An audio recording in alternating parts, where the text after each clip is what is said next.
Si Elisa ay palaging unang gumigising sa bahay. Magaan niyang sinusuot ang kanyang puting uniforme, tahimik na niluluto ang sarili niyang almusal, at iniinom ang kape habang dumadaan sa mga tala ng mga pasyente sa ospital. Isa siyang nurse sa San Miguel Medical Center at kilala siya hindi lamang dahil sa kanyang kasanayan, kundi dahil sa kanyang malaanghel na malasakit sa mga pasyente.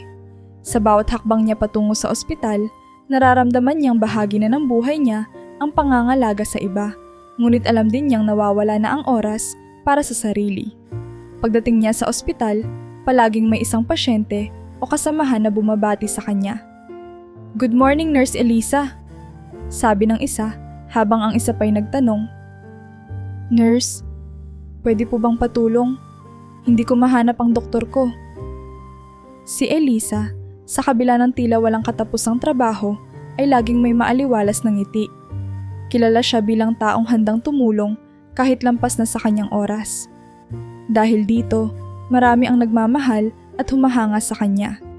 Ngunit kung tutuusin, hindi kailanman sumagi sa isipan ni Eliza ang tungkol sa romansa. Para sa kanya, ang pagmamahal ay isang luho na wala siyang panahon para sa ngayon.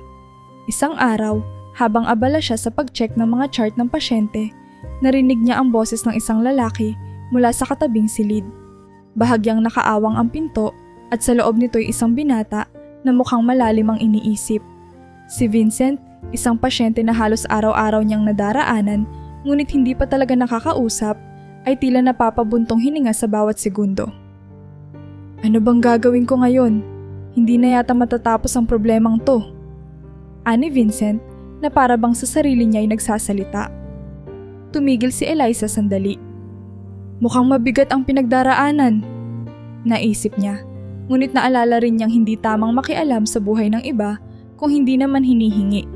Sa kabila ng kanyang pagiging abala, napansin ni Eliza ang lungkot sa mga mata ni Vincent sa tuwing sila'y magkakatinginan.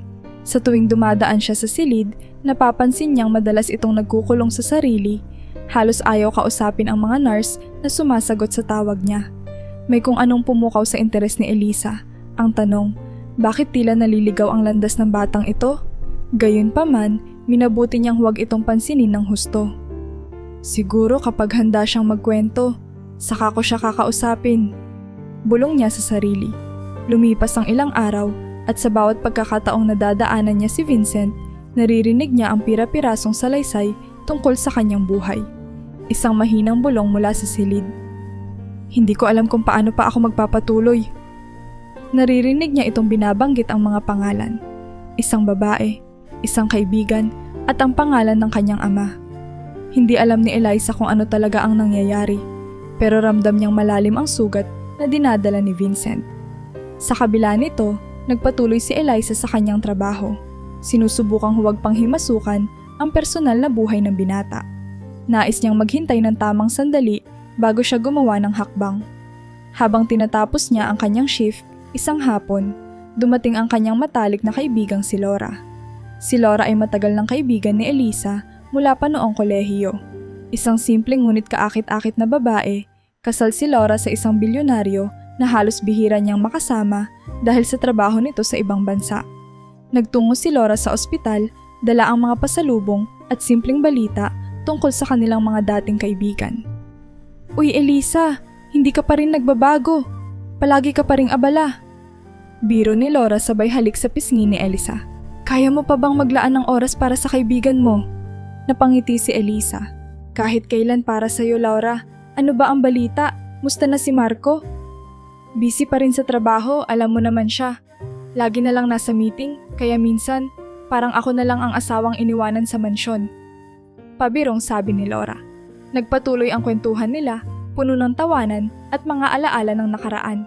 Si Laura ang nagdadala ng kasiyahan sa bawat pagbisita, kahit pa may mga pasyenteng dumadaan-daan sa pasilyo. Ngunit napansin ni Eliza na sa likod ng mga ngiti ni Laura, parang may kung anong bumabagabag sa kanya. Gayunman, minabuti niyang huwag itong usisain muna. Siguro, kapag handa na si Laura, sa kanya ikukwento. Sabi niya sa sarili. Hindi maikakaila ni Elisa na may kakaiba kay Laura nitong mga nakaraang linggo. Dati-rati, bawat pag-uusap nila ay puno ng tawanan. mga kwento ng masasayang alaala at mga plano para sa hinaharap. Pero ngayon, ang malalim na tingin ng kanyang kaibigan ay tila laging nagtatago ng isang kwento na hindi mabigkas.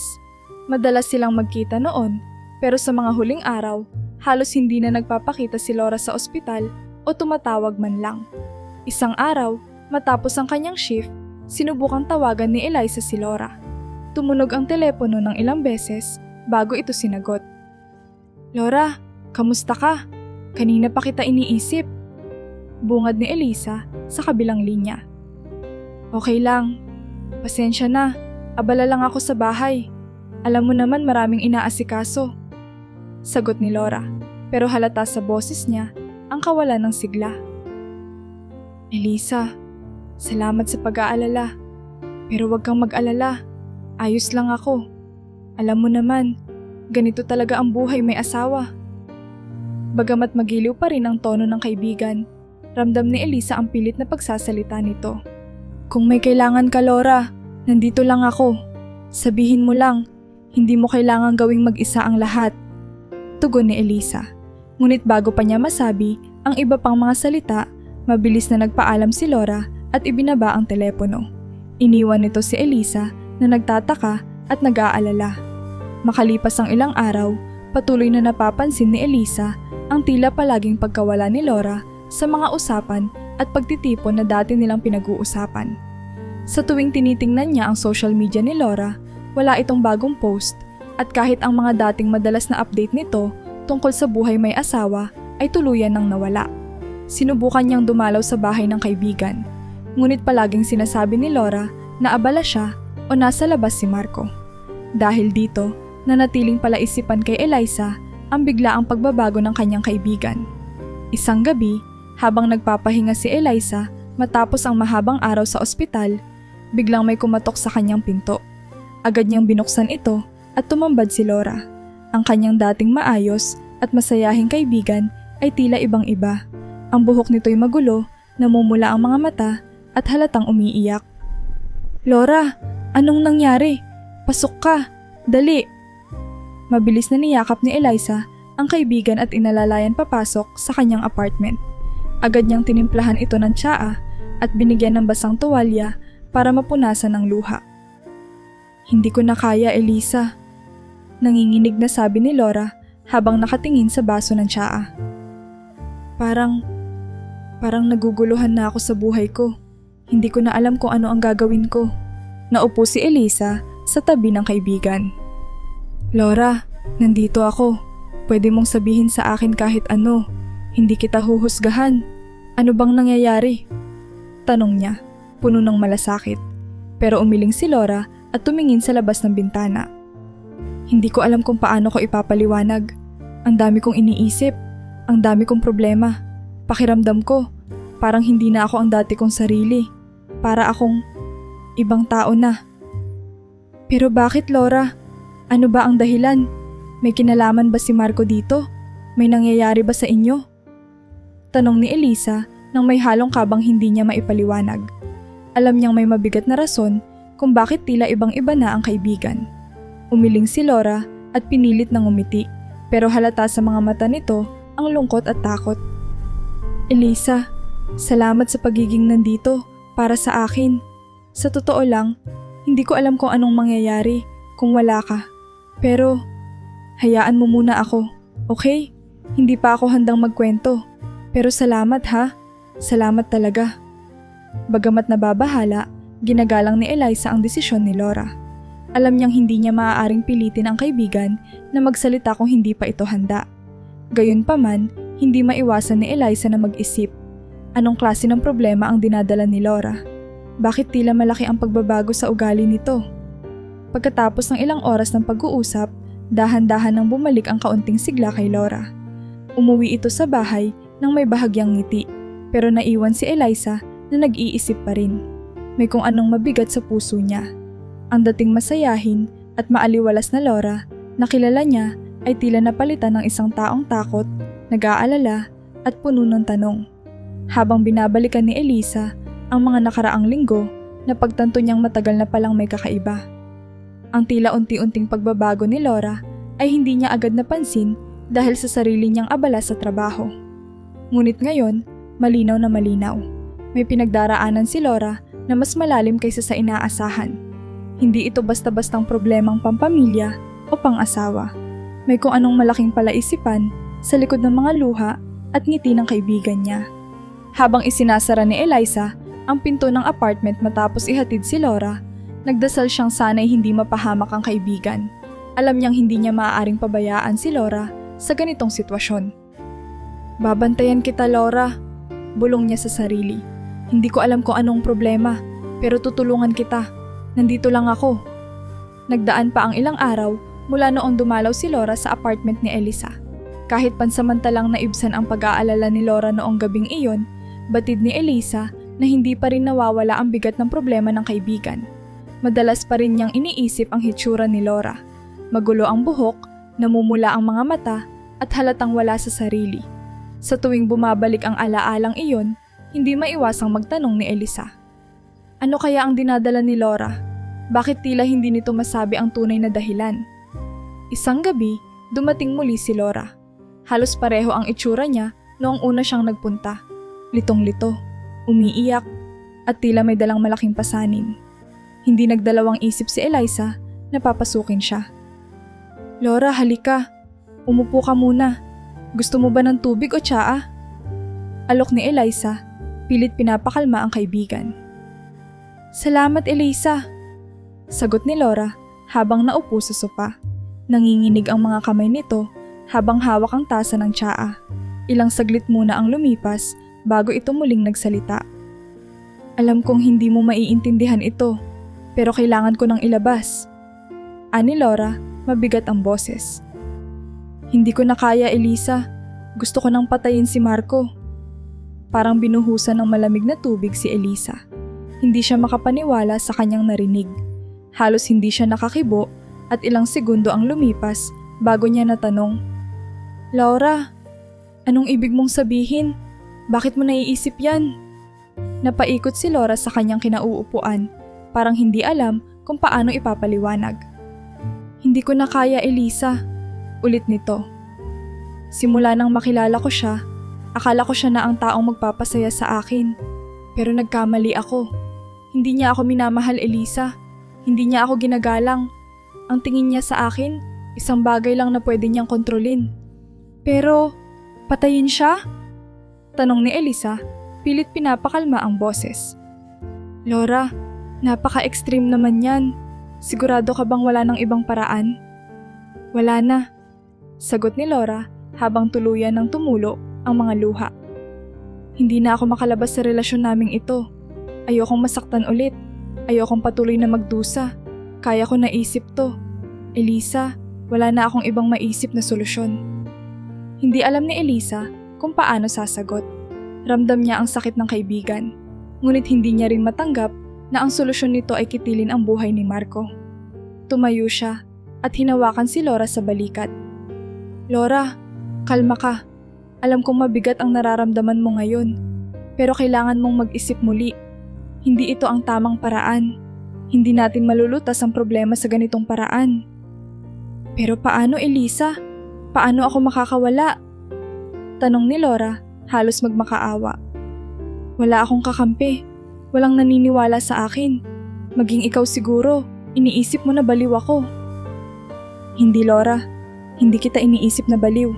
Iniisip kong nasasaktan ka at kailangan mo ng tulong," sagot ni Eliza.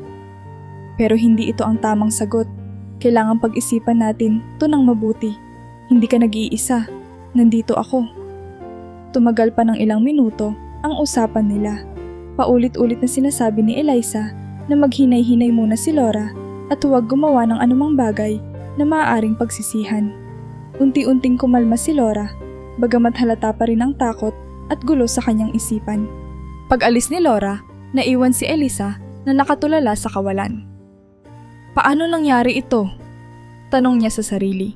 Ang kaibigang kilala niya bilang masayahin, matatag at puno ng pag-asa, ngayon ay parang ibang tao. Pero higit pa roon, alam ni Eliza na hindi na siya maaaring magpanggap na wala siyang narinig. Kailangan gumawa siya ng hakbang. Kailangan mailigtas si Marco. Pero higit sa lahat, Kailangang mailigtas din niya si Laura sa sarili nitong galit at takot. Hindi niya alam kung paano sisimulan ang plano, pero alam niyang hindi niya maaaring iwan ang kaibigan. Si Laura ang kanyang matalik na kaibigan. Sa dami ng pinagsamahan nila, hindi niya maaaring talikuran ito. Ngunit kailangang hanapin ni Elisa ang tamang paraan. Isang paraang hindi mauuwi sa karahasan. Isang paraan na magbibigay kay Laura ng bagong pag-asa at magliligtas kay Marco mula sa kapahamakan. Sa mga sumunod na araw, hindi na umasa si Elisa na magbabago ng isip si Laura ng basta-basta. Hindi maalis sa kanyang isipan ang binanggit ng kaibigan. Ang plano nitong patayin si Marco. Habang iniisip niya ang mga posibleng paraan para mapigilan ang kaibigan, naisip niyang kailangan niyang makalapit kay Marco upang balaan ito. Ngunit paano niya ito magagawa nang hindi nagdudulot ng gulo? Napag-alaman ni Elisa mula sa ilang kasamahan sa ospital na madalas maghapunan si Marco sa isang mamahaling restaurant malapit sa opisina nito. Alam niyang ito na ang pagkakataon niyang makalapit. Hindi siya makakapunta roon bilang nurse o kaibigan ng asawa nito. Kailangan niya ng paraan upang maging hindi halata, kaya't nagdesisyon siyang magpanggap bilang waitress.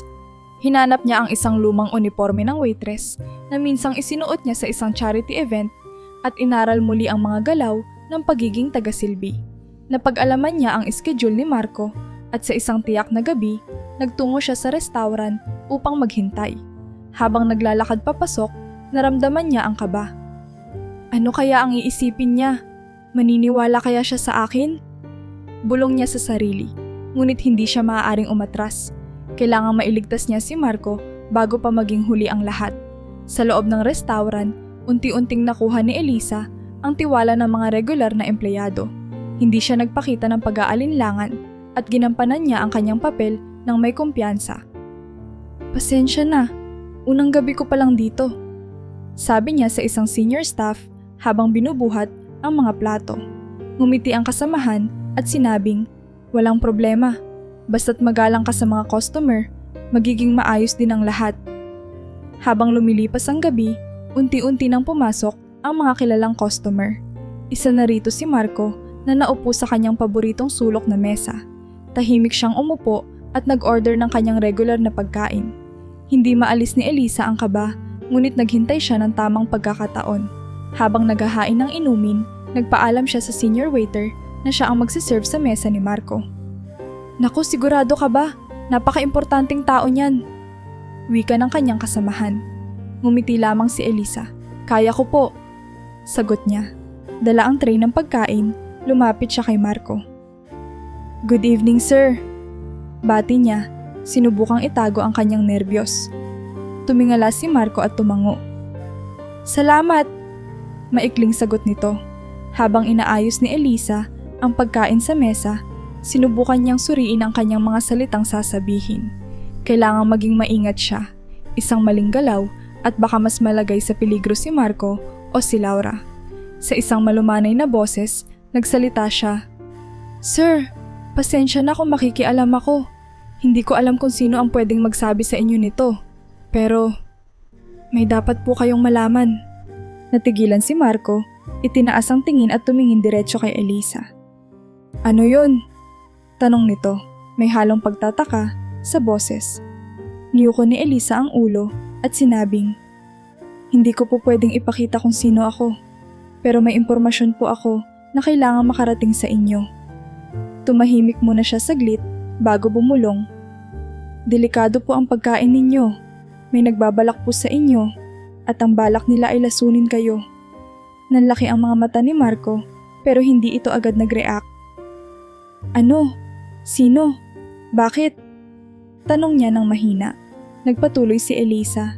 Hindi po ako pwedeng magbigay ng mga pangalan, pero importante pong mag-ingat kayo. Huwag po ninyong ipakita na may alam kayo. Sapat na po na alam ninyo ang panganib. Tahimik na tumango si Marco, halatang nag-iisip. Salamat sa babala, mahinang sabi niya. Hindi ko alam kung sino ka o bakit mo ito ginagawa, pero kailangan ko ng oras para pag-isipan ang gagawin ko. Tumango si Elisa at mabilis na nagpaalam. Lumayo siya sa mesa ni Marco, bumalik sa kusina at nagkunwaring abala sa paghuhugas ng baso. Hindi niya alam kung naniniwala si Marco sa sinabi niya, pero nagawa na niya ang dapat niyang gawin.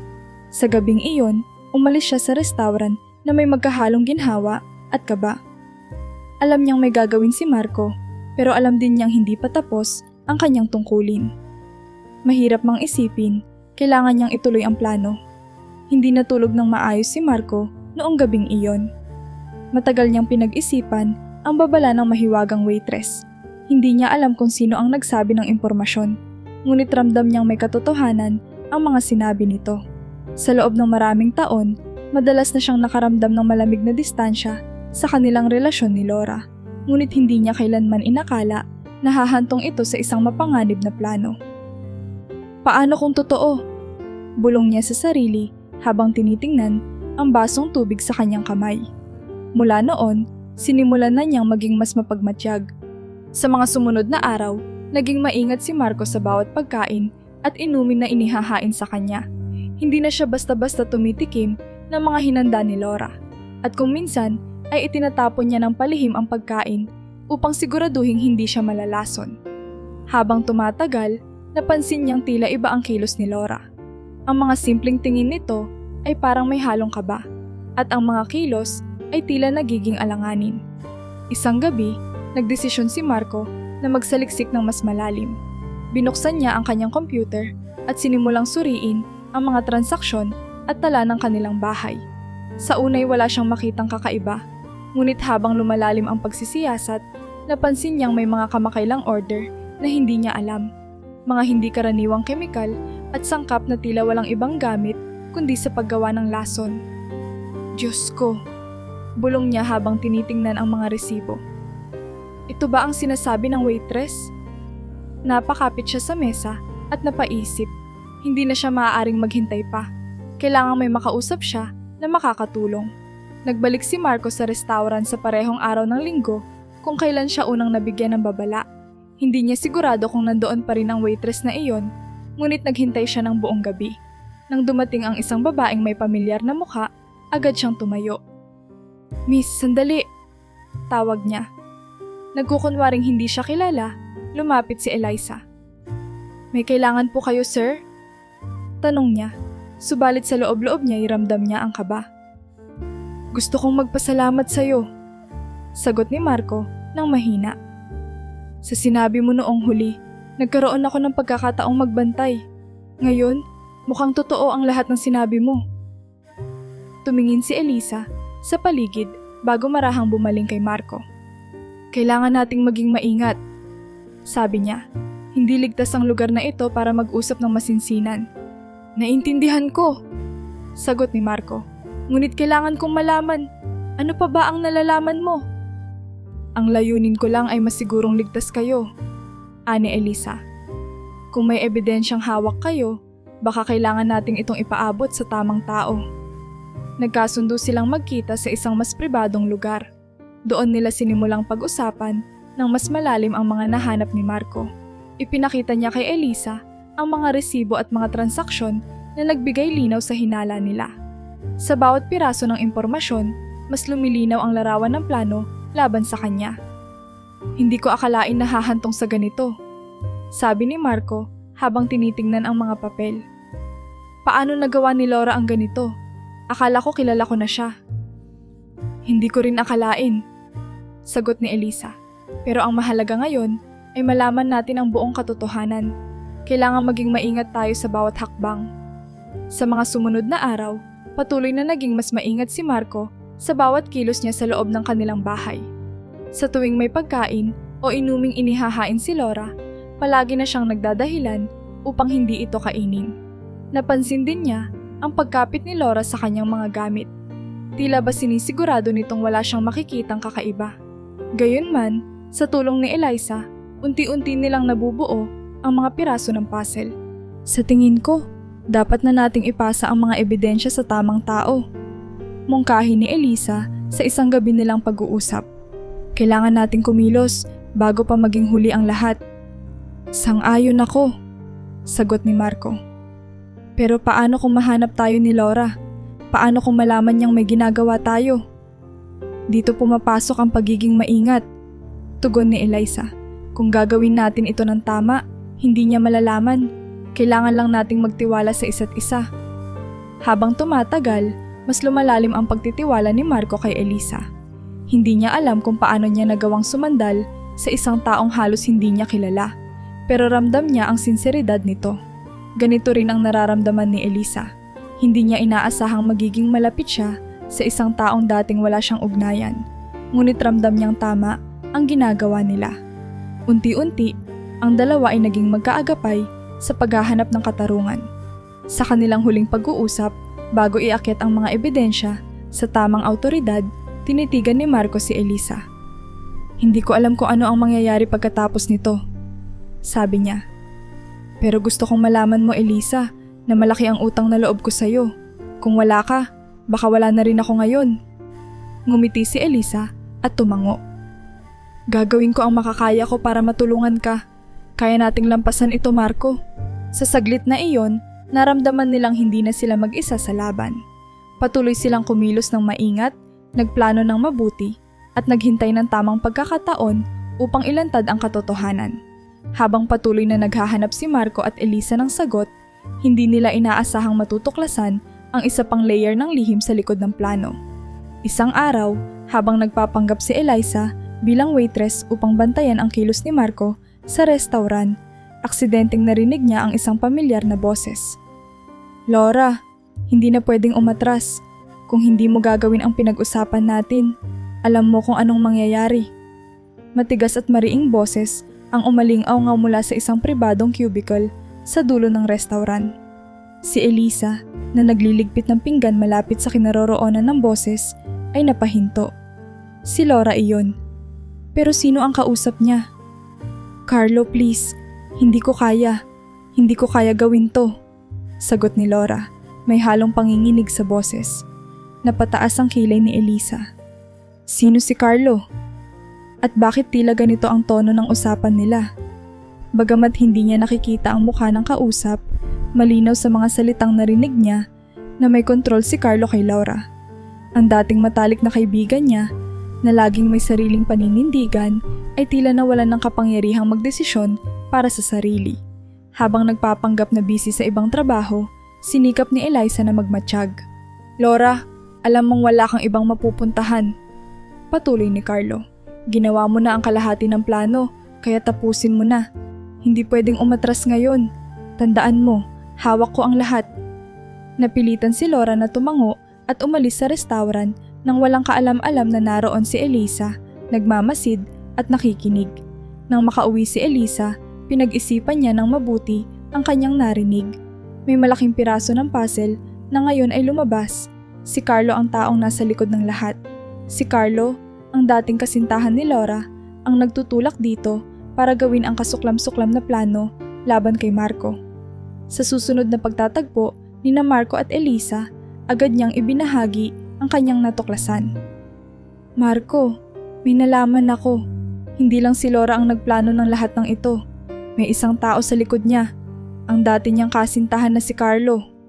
Nagulat si Marco sa narinig. Carlo? Bakit siya? Bakit niya magagawang kontrolin si Laura ng ganito? Tanong niya, may halong galit at pagkabigla. Sinabi ni Laura na hawak siya ni Carlo. Sa narinig ko, tila may pananakot at panunumbat siyang ginagawa para pilitin si Laura. Malinaw na hindi lang si Laura ang dapat nating pagtuunan ng pansin, kundi ang tao sa likod niya. Sagot ni Elisa. Natigilan si Marco, pilit iniintindi ang lahat ng nangyayari. Sa kabila ng lahat, hindi niya magawang tuluyang itakwil si Laura. Sa likod ng kanyang galit at sakit, may natitira pa ring habag. Kung ganun, ibig sabihin ay biktima rin si Laura. Bulong niya, kaya hindi niya magawang magkwento sa akin. Dahil hawak siya ni Carlo. Kaya kailangan nating kumilos. Ani Elisa, kailangan nating ipakita kay Laura na hindi siya nag-iisa. Kailangan nating ipakita sa kanya kung sino talaga si Carlo at kung ano ang tunay niyang motibo. Ang usapan na iyon ang naging simula ng mas malalim na plano ni Marco at Elisa. Hindi sila huminto sa paghahanap ng mga ebidensya at ngayon binigyang pansin nila ang koneksyon ni Carlo kay Laura.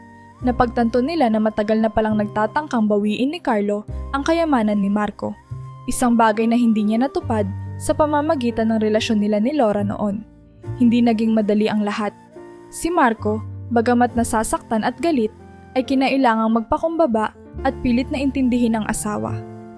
Habang abala sila sa kanilang pagsasaliksik, sinikap din niyang kausapin si Laura ng mahinahon.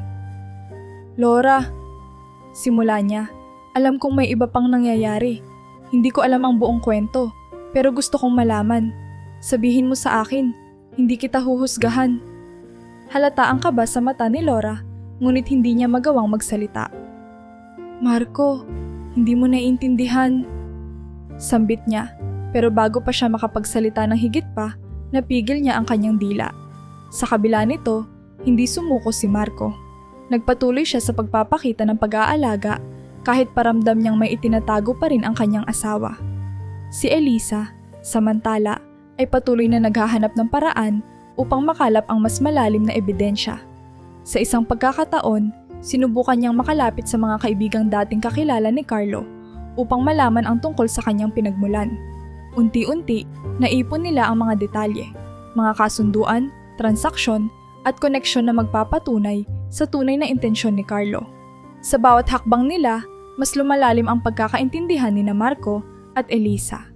Sa kabila ng kanilang mga pagkakaiba, natutunan nilang pagkatiwalaan ang isa't isa sa paghahanap ng solusyon.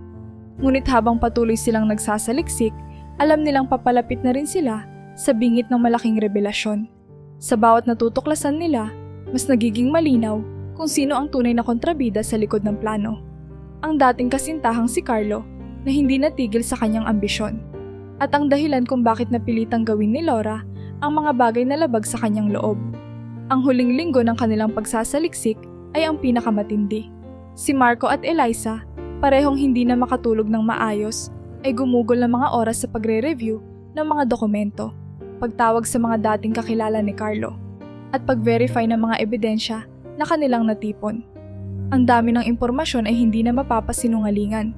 Si Carlo ang nagplano ng lahat. Ginamit si Laura bilang kasangkapan upang mapalapit kay Marco at may malinaw na intensyong makuha ang yaman nito. Isang gabi, nang handa na ang lahat ng ebidensya, tumawag si Marco kay Carlo. "Carlo, gusto kong magkita tayo." Ani Marco sa telepono, malamig ang boses. "Kailangan nating mag-usap." Nagulat si Carlo sa tono ni Marco, ngunit hindi ito nagpahalata. "Saan at kailan?" tanong niya. "Sa opisina ko, bukas ng gabi. Siguraduhin mong naroon ka." Sagot ni Marco bago ibaba ang telepono. Sa likod ng linya, si Carlo ay tahimik na nag-isip. Alam niyang maaaring natuklasan na ni Marco ang ilan sa kanyang mga lihim, ngunit nanatili siyang kalmado. Sigurado siyang kontrolado pa rin niya si Laura, at naniniwala siyang mapapalusutan pa niya ito. Dumating ang gabi ng pagkikita. Sa opisina ni Marco, naroon na si Elisa na naghihintay sa likod ng isang pinto. Hawak ang mga ebidensyang kailangang ilahad. Ilang sandali pa, dumating si Carlo, nagmamadali ngunit nagpapakita ng formalidad. "Ano itong lahat ng ito, Marco? Bakit biglaan mo akong pinatawag?" Tahimik na tinitigan ni Marco si Carlo. Matagal siyang hindi nagsalita, tinitimbang kung paano sisimulan. Sa wakas, inilabas niya ang unang set ng dokumento. Mga resibo ng mga transaksyong ginawa ni Carlo gamit ang pera ni Laura. "Alam kong may mga plano ka, Carlo. At alam ko rin kung gaano kalayo ang kayang gawin ng isang taong tulad mo para makuha ang gusto niya." "Hindi ko alam kung ano ang pinagsasabi mo," sagot ni Carlo, ngunit halatang nag-umpisa na siyang kabahan. "Huwag ka nang magkunwari." Ani Marco, itinulak ang mga papeles papunta sa harap ni Carlo. "Ito ang ebidensya ng mga kemikal na in-order mo sa pangalan ni Laura. Sa tingin mo, hindi ko malalaman? Akala mo ba madadala mo ako ng basta-basta lang?" Sumingit si Elisa mula sa kabilang pinto, dala ang iba pang dokumento. "Carlo, kilala mo na ako. Ako ang waitress na nagbigay ng babala kay Marco.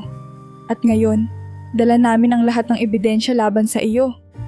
Halos manlaki ang mga mata ni Carlo. "Hindi niyo ako matatakot sa mga papel na yan," sabi niya, pilit pinapakita ang kanyang lakas ng loob. "Walang kahit ano dyan ang magpapatunay na ginawa ko ang sinasabi niyo." Ngunit alam ni Marco na iyon ay isang bluff. Tinawag niya ang pulis na noon ay naghihintay lamang sa labas. Kung hindi ka pa aamin, Carlo, dadalhin ka na nila. Nakita na nila ang mga transaksyon, narinig na nila ang mga recording, at may mga saksi na magsasalita laban sa'yo. Nataranta si Carlo, ngunit bago pa siya makasagot, biglang pumasok si Laura. Nanginig ang boses niya, ngunit sa wakas ay nagsalita siya laban kay Carlo. Carlo, tama na. Alam kong ako ang ginamit mo, pero hindi na kita susundin. Hindi na kita tutulungan. Laura! Sigaw ni Carlo, galit na galit. Ikaw ang may pakana nito. Ikaw ang nagsimula ng lahat ng ito. Pero hindi natinag si Laura. Oo, natakot ako. Oo, napilitan akong sundin ka dahil sa mga banta mo. Pero hindi na. Hindi ko nahahayaang kontrolin mo pa ako. Napuno ng tensyon ang silid. Halos magkasigawan na sina Carlo at Laura, ngunit si Marco ay nanatiling matatag. Tapos na ang laro mo, Carlo. Lahat ng pinlano mo, alam na namin. Sa huli, nang ipakita ang huling set ng ebidensya, ang recording ng isang tawag kung saan tinakot ni Carlo si Laura, napilitan na rin siyang sumuko. Tumayo ang mga pulis at agad na inaresto si Carlo. Hindi na ito lumaban, alam niyang wala na siyang lusot. Nang tuluyang maalis sa eksena si Carlo, nagkaroon ng katahimikan sa kwarto. Si Marco, bagamat ramdam pa rin ang bigat ng lahat, ay bumuntong hininga. Elisa, Laura, salamat, bulong niya. Hindi ko magagawa ito nang wala kayo. Ngumiti si Elisa, pero alam niyang hindi pa tapos ang kanilang laban. Marco, maraming kailangang ayusin, pero ang mahalaga ngayon, tapos na ang panganib. Simula na ito ng paghilom. Makaraan ang lahat ng nangyari, hindi maikakaila ni Marco na iba na ang kanilang mundo. Tapos na ang banta ni Carlo at sa wakas, malaya na siya mula sa takot na bumalot sa kanya. Ngunit sa kabila ng pagkatanggal ng panganib, alam niyang hindi basta-basta maibabalik ang dati niyang buhay, lalo na ang relasyon nila ni Laura. Isang umaga, nag-usap silang dalawa ng masinsinan. Nagsimula si Marco, kalmado ang tinig, pero halata ang bigat ng kanyang nararamdaman. Laura, alam kong pareho tayong kulong nasaktan sa lahat ng nangyari. Alam kong natakot ka, napilitan kang gawin ang hindi mo nais. Pero sa puntong ito, kailangan kong maging totoo sa sarili ko. Hindi ko alam kung paano pa tayo babangon mula rito. Halos hindi makatingin si Laura sa kanya, pero ramdam ni Marco ang sinseridad sa bawat salita niya. Marco, sagot ni Laura, nanginginig ang boses. Wala akong maidadahilan sa mga nagawa ko. Hindi ko maibabalik ang tiwala na nawala. Pero isa lang ang alam ko. Ayoko nang madamay ka pa sa mga problema ko. Gusto ko lang magsimula ulit, mag-isa. Napatigil si Marco, binigyan ng pagkakataon si Laura na ipaliwanag ang kanyang sarili. Matagal na akong nakadepende sa'yo.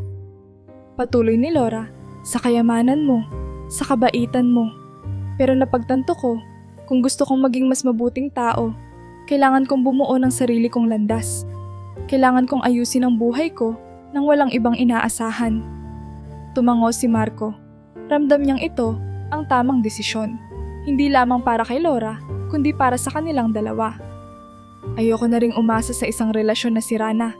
Kailangan natin ng oras at espasyo para pag-isipan kung sino tayo at kung ano ang gusto natin maging. Sagot ni Marco. Matapos ang kanilang usapan, nagdesisyon si Marco na iwan si Laura, ngunit walang sama ng loob. Tumira siya sa ibang lugar, isang simpleng apartment na malayo sa mga alalahanin ng dating buhay nila. Hindi niya sinayang ang pagkakataon para magbago rin. Hindi na siya nagpakalunod sa galit o sama ng loob, bagkus ay ginamit niya ang pagkakataon para tumulong sa iba. Sa tulong ng mga koneksyon na nabuo niya sa nakaraan, nagsimula si Marco ng isang foundation para sa mga biktima ng pang-aabuso at pananakot. Ayoko nang may maranasan pang iba ang dinanas natin, Laura. Minsang sinabi niya kay Elisa nang magkita sila. Gusto kong tumulong, kahit papaano. Kung kaya kong baguhin ang buhay ng iba, marahil ito na ang tamang direksyon para sa akin. Ngumiti si Elisa. Masaya siyang makita si Marco na bumabangon mula sa mga problema. Napakaganda ng layunin mo, Marco. Sana marami kang matulungan. Sagot niya. Patuloy pa rin ang komunikasyon nila bagamat nanatili lamang silang magkaibigan. Sa bawat usapan nila, naging malinaw na pareho nilang pinipili ang tamang landas. Ngunit hindi iyon nangangahulugang kailangang magkasama sila. Magkaibang direksyon ang kanilang tinahak, ngunit nanatiling naroon ang tiwala at respeto sa isa't isa. Si Eliza, sa kabila ng lahat, ay nagpatuloy sa pagiging nurse. Muling bumalik sa kanyang regular na gawain, ang pagtulong sa mga pasyente, pag-aalaga sa mga nangangailangan, at pagbibigay ng inspirasyon sa mga kasamahan. Subalit, hindi maikakaila na may bago siyang nararamdaman. Bagamat hindi niya lubos na maipaliwanag, may pag-asa siyang nabubuo sa kanyang puso. Sa bawat araw na lumilipas, unti-unti niyang nararamdaman ang isang bagong simula, hindi lamang sa trabaho, kundi sa kanyang personal na buhay. Habang patuloy na tumutulong si Marco sa kanyang foundation at si Eliza ay abala sa ospital, ang kanilang buhay ay tahimik, ngunit puno ng layunin. Pareho nilang piniling humakbang pasulong, tinanggap ang kanilang mga pagkakamali at ginawang inspirasyon ang kanilang mga pinagdaanan. Sa huli, natutunan nilang ang pagpili ng tamang landas ay hindi palaging magkasama, kundi sa pagrespeto sa paglalakbay ng bawat isa. Abala si Marco sa kanyang foundation. Sa tuwing gumigising siya, ang unang iniisip niya ay kung paano mapapalawak pa ang kanilang maabot. Napakaraming tao ang nangangailangan ng tulong at ang kaalaman niya sa hirap ng buhay, pati na rin ang sariling karanasan, ang nagtulak sa kanya na magpatuloy. Ngunit sa kabila ng kanyang dedikasyon, may mga oras na tila may kulang. Habang abala sa pagpupulong o pag-aasikaso ng mga donasyon, bigla na lang niyang maiisip si Eliza. Kamusta na kaya siya? Tahimik niyang bulong sa sarili habang tinatanaw ang mga ulap mula sa bintana ng kanyang opisina. Alam niyang busy rin si Eliza sa ospital, pero hindi niya maiwasang magtanong kung kamusta na ito matapos ang lahat ng kanilang napagdaanan. Si Eliza naman ay patuloy sa kanyang serbisyo sa ospital. Sa bawat pasyenteng kanyang inaasikaso, nararamdaman niyang ang layunin niya sa buhay ay mag-alaga at tumulong. Mula sa mga bagong nurse hanggang sa mga pasyenteng nawawalan ng pag-asa, siya ang naging inspirasyon. Kilala siya sa ospital bilang hindi lang magaling na propesyonal, kundi isang tao na handang makinig at umalalay. Sa kabila ng kanyang masigasig na trabaho, paminsan-minsan ay naiisip din niya si Marco. Mukhang masaya na siya sa bagong proyekto niya. Naisip niya minsan habang nagkakape sa break room. Hindi niya maipaliwanag, pero tuwing may nababalitaan siyang balita tungkol sa foundation ni Marco, napapangiti siya. Nakakatuwang makita siyang tumutulong sa iba. Isang araw, nagkaroon ng malaking event ang ospital upang kilalanin ang mga matagumpay na alumni at kaibigan ng institusyon. Inimbitahan si Marco bilang guest speaker dahil sa kontribusyon ng kanyang foundation sa mga nangangailangan. Naroon din si Eliza, na bahagi ng mga napiling nurse na parangalan para sa kanilang dedikasyon. Sa kalagitnaan ng event, magkaiba ang kanilang sitwasyon. Si Marco ay nasa harapan, nagsasalita tungkol sa kanyang mga programa, habang si Eliza ay tahimik na nakikinig mula sa likuran. Matapos ang talumpati ni Marco, dumiretso siya sa reception area kung saan nagtipon ang mga bisita. Habang naglalakad siya, may pamilyar siyang nakitang nakatayo sa malayo. Si Eliza, nakasuot ng kanyang uniforme, hawak ang isang baso ng juice, tila may iniisip. Eliza? Tawag ni Marco, halatang nagulat ngunit masaya. Nag-angat ng tingin si Eliza at bahagyang napangiti. Marco, hindi ko alam na ikaw pala ang speaker. Hindi ko rin alam na narito ka. Sagot ni Marco habang papalapit. Isa ka sa mga kinilala kanina, tama? Oo, sagot ni Eliza. Pero hindi ko akalain na ganito kalaki na pala ang naabot ng foundation mo. Congratulations. Ngumiti si Marco, ngunit may halo pa rin kaba. Salamat, pero mas napahanga ako sa narinig ko tungkol sa'yo. Marami kang natulungan, Eliza. Ginagawa ko lang ang trabaho ko. Sagot ni Eliza. Ikaw ang talagang nakakamangha. Ibang klase ang ginagawa mo para sa mga tao. Habang nag-uusap, unti-unting bumalik ang dating koneksyon nila. Napansin ni Marco na sa simpleng palitan ng salita, naroon pa rin ang tiwala at pagkakaibigan. Matagal na rin tayong hindi nagkakausap, wika niya. Masaya akong makita kang masaya, Eliza. Pareho tayo, sagot ni Eliza. Masaya akong makitang maayos ka na at may layunin. Sa maikling pag-uusap na iyon, tila nagbalik ang kanilang dati ng pagtutulungan. Ang mga tanong sa isip ni Marco kung paano na si Elisa ay napalitan ng kasiguraduhang narito pa rin siya. Hindi man kasing lapit tulad ng dati, ngunit hindi rin malayo. Si Elisa naman, na dating iniisip na baka malimutan na siya ni Marco, ay nakadamang may halaga pa rin ang kanilang samahan. Lumipas ang mga araw, ngunit nagpatuloy ang kanilang komunikasyon. Simple lang ang lahat. Paminsan-minsang text, tanungan kung kamusta na, o minsan ay pagbabahagi ng mga nangyayari sa trabaho. Walang formalidad o pag-aatubili, tulad ng dati nilang samahan noong unang nagkakilala.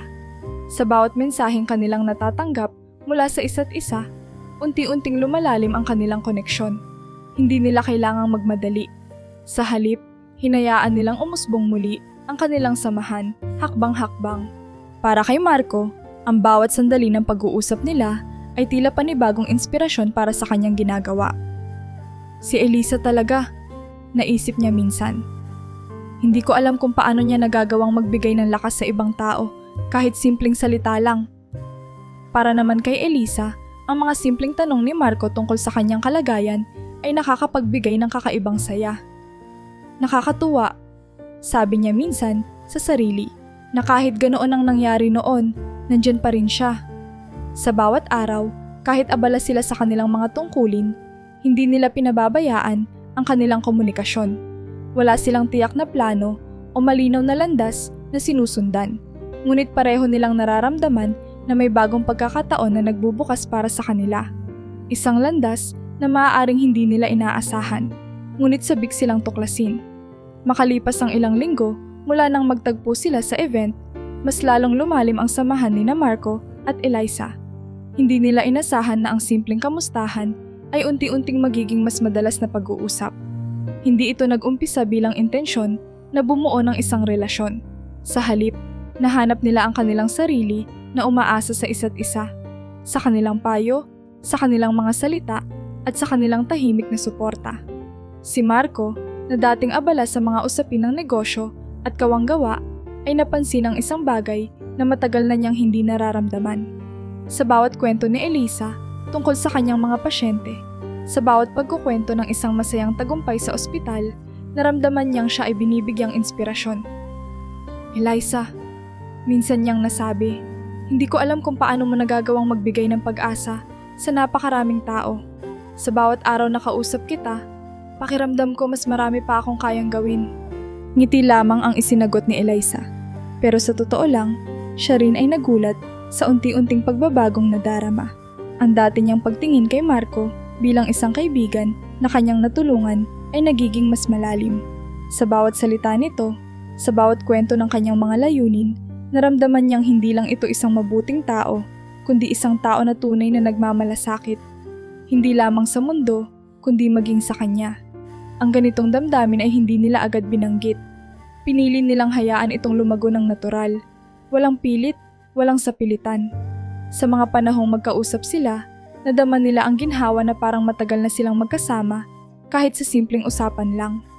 Nagkukwento si Marco tungkol sa kanyang mga proyekto, ang mga kabataang natutulungan nila, ang mga pamilyang nagkakaroon ng bagong tahanan. Samantalang si Elisa naman ay patuloy na nagbabahagi ng kanyang mga karanasan sa ospital, ang mga pasyenteng muling natutong ngumiti, ang mga batang gumaling sa sakit.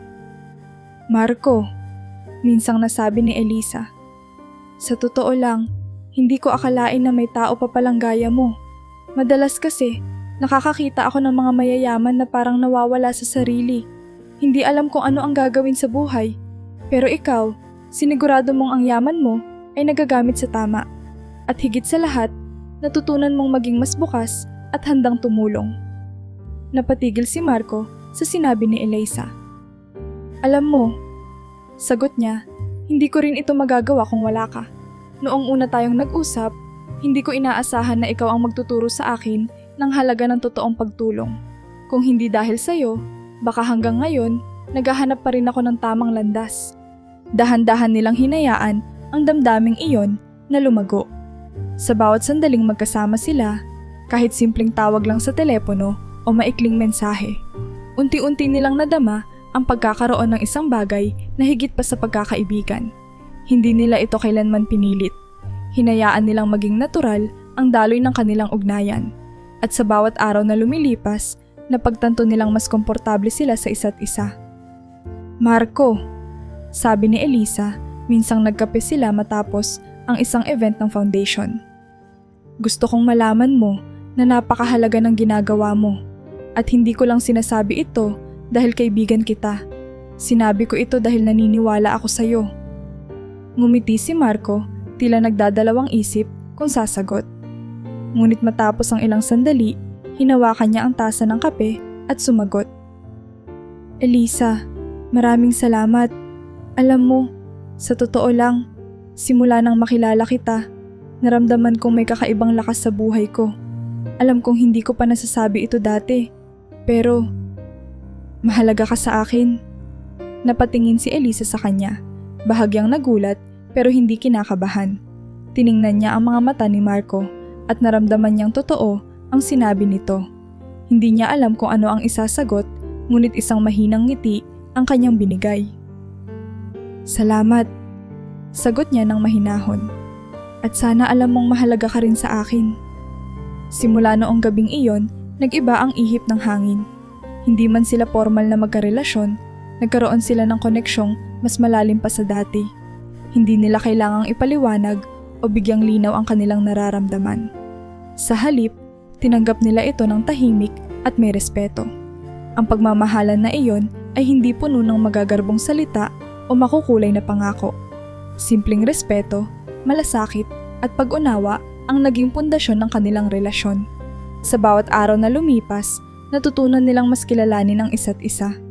At habang unti-unti nilang binubuo ang kanilang samahan, nabuo rin ang isang pag-asa na magkasamang hinarap. Isang panibagong pagkakataon na punong-puno ng respeto, pagmamalasakit at pagmamahal. Hindi madali ang muling pagbangon mula sa mga sugat ng nakaraan, ngunit parehong pinili ni Marco at Elisa na tahakin ang landas ng pagbabago. Walang minadali sa kanilang ugnayan. Sa halip, hinayaan nila itong maging natural.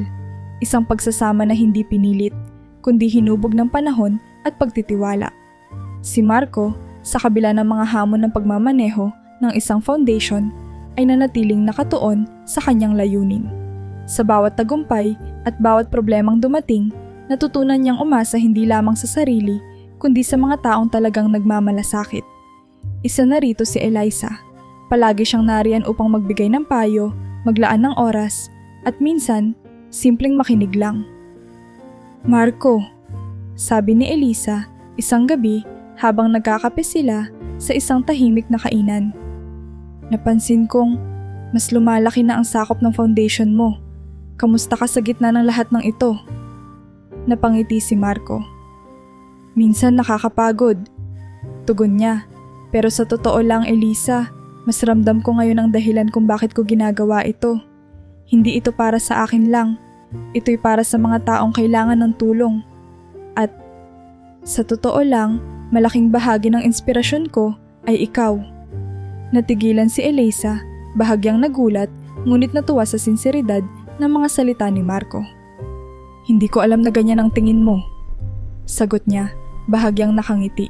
Pero kung may naitulong ako para sa mga layunin mo, masaya akong malaman iyon. Habang si Marco ay nagpatuloy sa pagpapalawak ng foundation, si Elisa naman ay nanatiling isang haligi ng suporta sa ospital. Hindi nagbago ang kanyang dedikasyon sa kanyang mga pasyente. Sa bawat araw, patuloy niyang ipinakita ang malasakit na nagbigay inspirasyon sa mga kasamahan niya.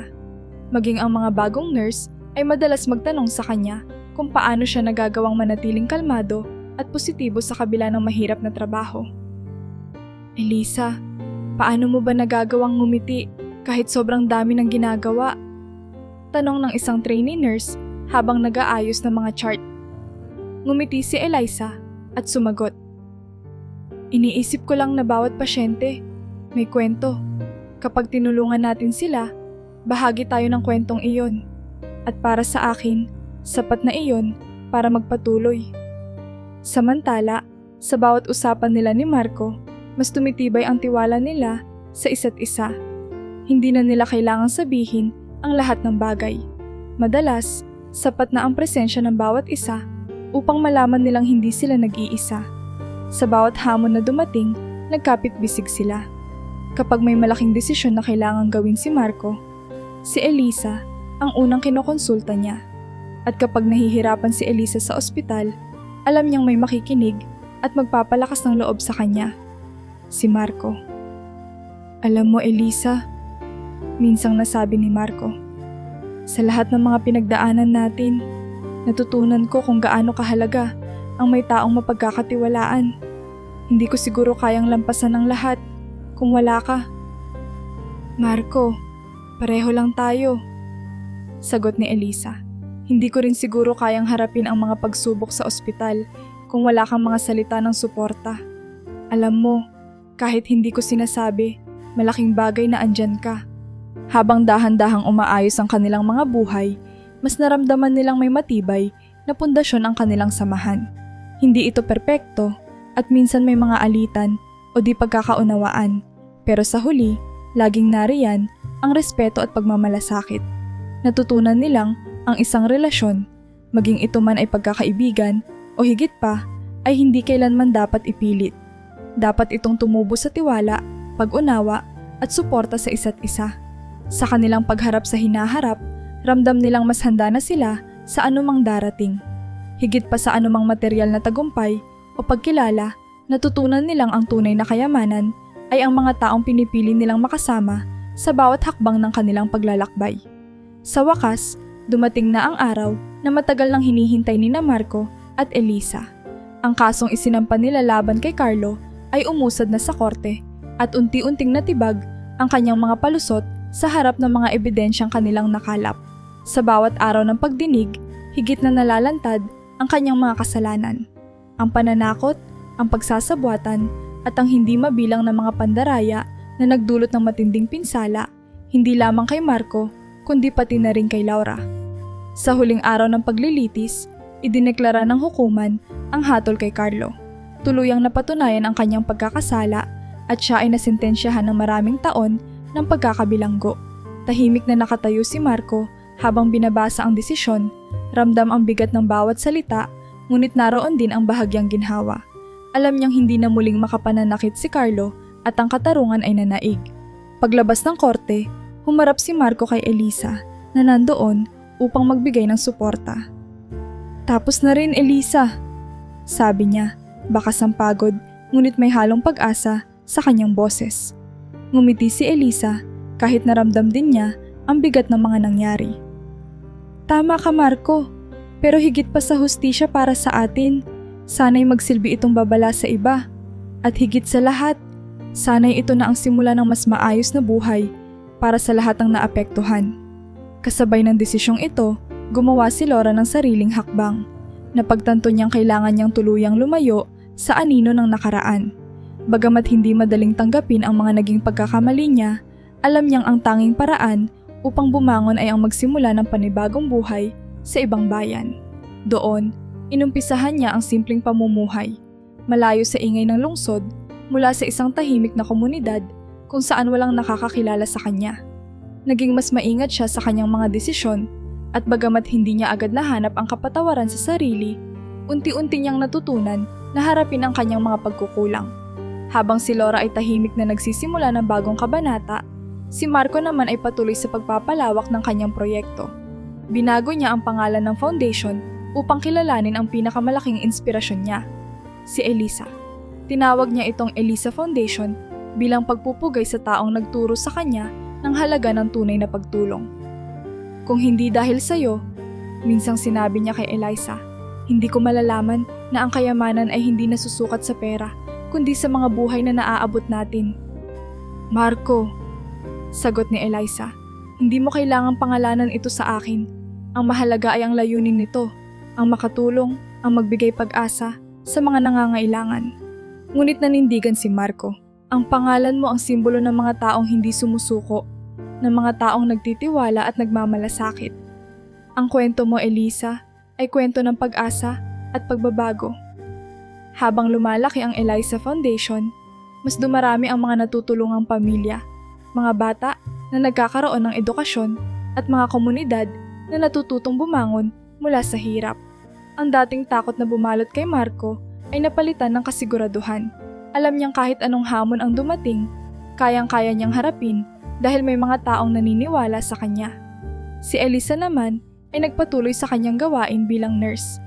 Hindi siya kailanman napagod sa pagbibigay ng kanyang oras at dedikasyon sa mga pasyente.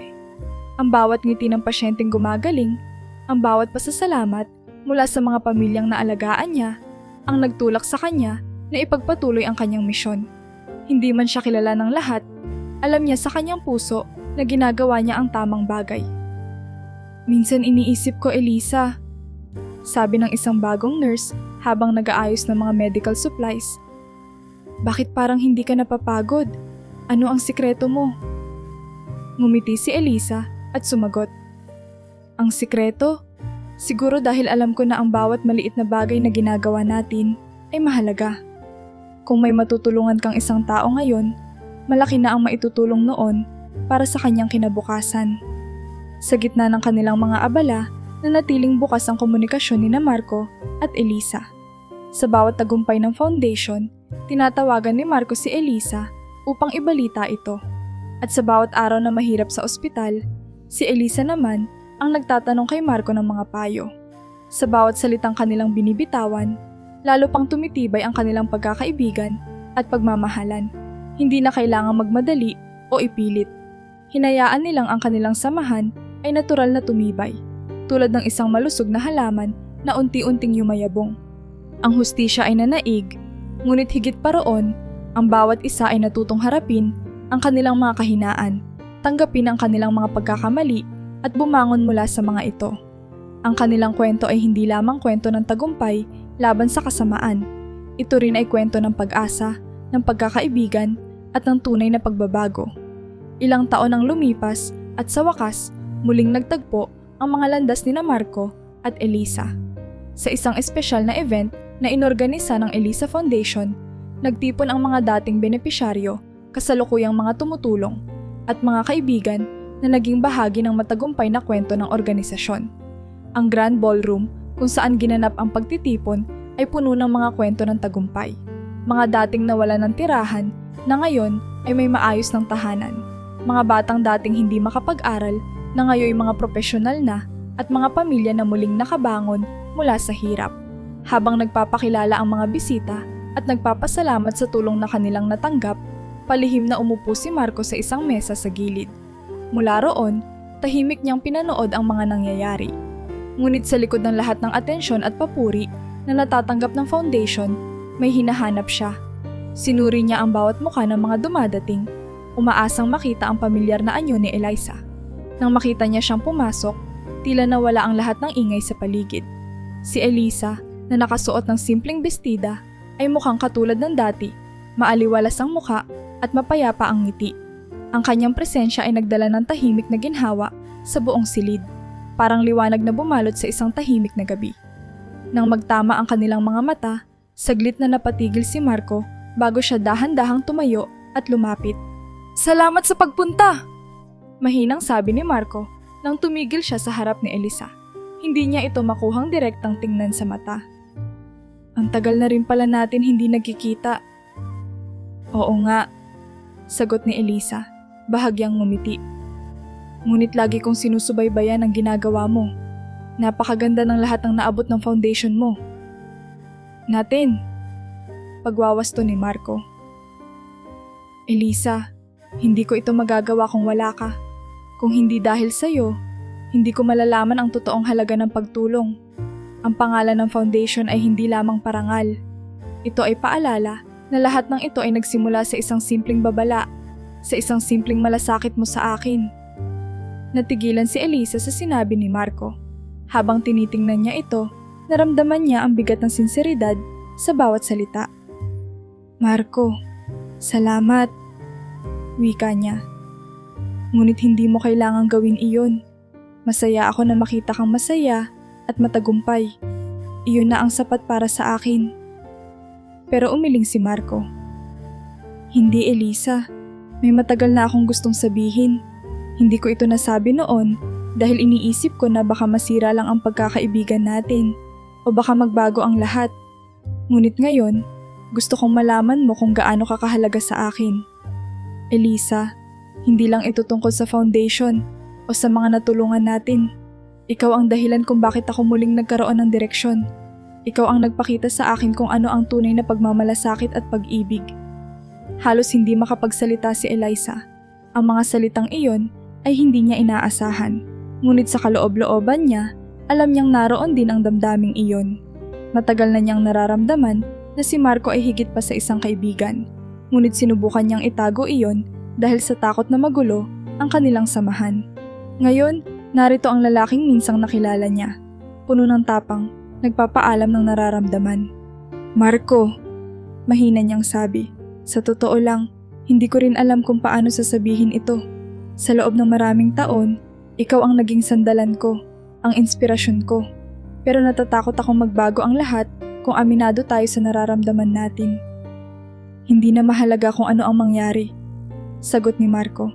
Ang mahalaga ay alam natin ang totoo at iyon ang sapat para sa akin. Sa wakas, natutunan nilang yakapin ang kanilang damdamin. Hindi na nila itinago ang tunay nilang nararamdaman sa isa't isa at mas naging malinaw sa kanila na ang bawat tagumpay ng Eliza Foundation ay hindi lamang dahil sa kanilang mga tulong sa iba, kundi dahil sa malasakit at pagmamahalan nilang dalawa. Ang kanilang relasyon ay naging inspirasyon sa maraming tao na humarap sa kani-kaniyang pagsubok. Hindi lamang dahil sa kanilang nagawa para sa komunidad, kundi dahil sa kung paano nila piniling magpatuloy, magmahal at magbigay ng pag-asa kahit na nasa gitna sila ng hirap. Sa kalaunan, ang Eliza Foundation ay naging mas kilala, hindi lamang bilang isang organisasyon ng pagtulong, kundi bilang simbolo ng pagmamalasakit, katarungan at pag-ibig. Ang kanilang kwento ay naibahagi sa iba't ibang komunidad, hindi bilang isang perpektong kwento ng tagumpay, kundi bilang patunay na kahit sa gitna ng mga pagkakamali at kahinaan, may lugar pa rin para sa pagbabago at pagmamahalan. Habang tinatanaw nila ang magandang kinabukasan na dala ng kanilang pinagsama-samang lakas, alam nilang ang mga sugat ng nakaraan ay nagsilbing pundasyon ng mas maayos na ngayon. At sa huli, ang kanilang kwento ay nanatiling buhay. Hindi lamang sa alaala ng kanilang mga natulungan, kundi sa bawat pusong naliwanagan ng isang simpleng pagmamalasakit.